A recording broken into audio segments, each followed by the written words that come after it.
இயேசு எதையும் விட்டு வரத்துக்கு பாத்திரராய் இருக்கிறார். புரிஞ்சுக்கிட்டாங்க இயேசுனுடைய மேன்மையை, இயேசுனுடைய மகத்துவத்தை. புரியுறவங்க அவங்க ஒருபோது என்ன யோசிக்க மாட்டாங்க, ஐயோ இவர் இதை விட்டுற சொல்லுவாரோ அப்படின்னு யோசிக்க மாட்டாங்க. ஏன்னா அவங்களுக்கு தெரியும் அவர் ரொம்ப நல்லவர். ஒரு காரியத்தை விட சொன்னால் நம்ம நல்லதுக்கு தான், நம்மளை வச்சு ஒரு பெரிய காரியத்தை செய்ய விரும்புறதுக்காக தான். நாளைக்கு நம்ம அதை ரிக்ரெட் பண்ணவே மாட்டோம். பாவமும் அப்படிதான் பாருங்க. தேவன் இன்னைக்கு பாவம் செய்யாதன்னா சில பேர் அதை எப்படி எடுத்துக்கிறாங்க, நம்முடைய என்ஜாய்மெண்ட்டை கெடுக்க நினைக்கிறாரு. கிடையாது, நம்முடைய மகிழ்ச்சியை பூரணப்படுத்த விரும்புகிற அந்த பாவம் தான் கெடுத்துரும். தேவன் நம்மளை பார்த்து இதை செய்யாதன்னு சொன்னா அது நம்முடைய நல்லதுக்கு, தேவன் இதை பார்த்து இதை செய்யின்னு சொன்னா அது நம்முடைய நல்லதுக்கு. அப்போ சில நேரம் இயேசு சொல்லலாம், அவருக்கு எல்லாத்தையுமே சொல்றதுக்கு அதிகாரம் இருக்கு, எல்லாத்தின் மீதும் அதிகாரம் உண்டு இல்லையா? தொழிலை இப்படி செய்யாத இப்படி செய்யணும் அவருக்கு சொல்றதுக்கு அதிகாரம் இருக்கா இல்லையா? என் வேலையில் தலையிடுறதுக்கு அவருக்கு அதிகாரம் இருக்கா? என் குடும்ப வாழ்க்கையில் தலையிடுறதுக்கு அவருக்கு அதிகாரம் இருக்கா? எல்லாத்துலேயும் தலையிடுறதுக்கு அதிகாரம் இருக்கு. தலையிடையும் செய்கிறாரு, சொல்லிக்கிட்டே இருக்காரு, இப்படி செய்யாத இப்படி.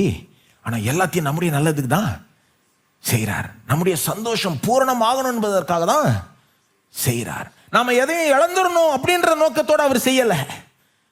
ஆகவே இயேசுக்கு நாம முதல் முக்கியத்துவத்தை கொடுக்கணும், முதல் முக்கியத்துவத்தை கொடுக்கணும். அதுதான் இந்த பகுதி நம்ம காண்பிக்குது பாருங்க. இயேசுனுடைய சீஷர்கள் அவர்கள் இயேசுக்கு முதல் முக்கியத்துவத்தை கொடுக்க வேண்டும்.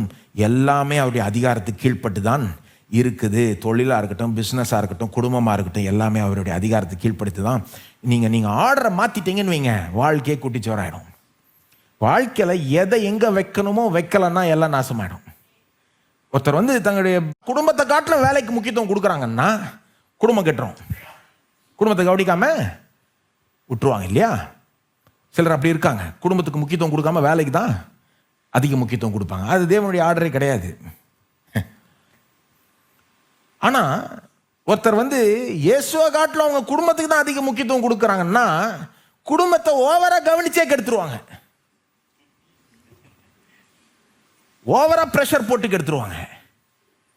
தன்னுடைய பிள்ளைகளை இயேசுவை காட்டிலும் நேசிக்கிறாங்கன்னா, அன்பு கூறுறாங்கன்னா என்ன பண்ணுவாங்க, பிள்ளைகள் மேல அவங்க எதிர்பார்ப்புகள் எல்லாம் போட்டு திணிச்சிருவாங்க. அந்த பிள்ளை ஒரு காரியம் செஞ்சிச்சுன்னா அவங்களுக்கு தாங்கிக்க முடியல. ஜாக்கிரதையா இருக்கணும். ஆர்டரை மாத்திட்டோம்னா வாழ்க்கையை கட்டுறோம். இயேசு ஏன் அவரை முதல்ல வைக்க சொல்றாரு? இயேசுக்கு ஏன் முதலிடம் கொடுக்கப்படணும்? ஏன்னா அவர்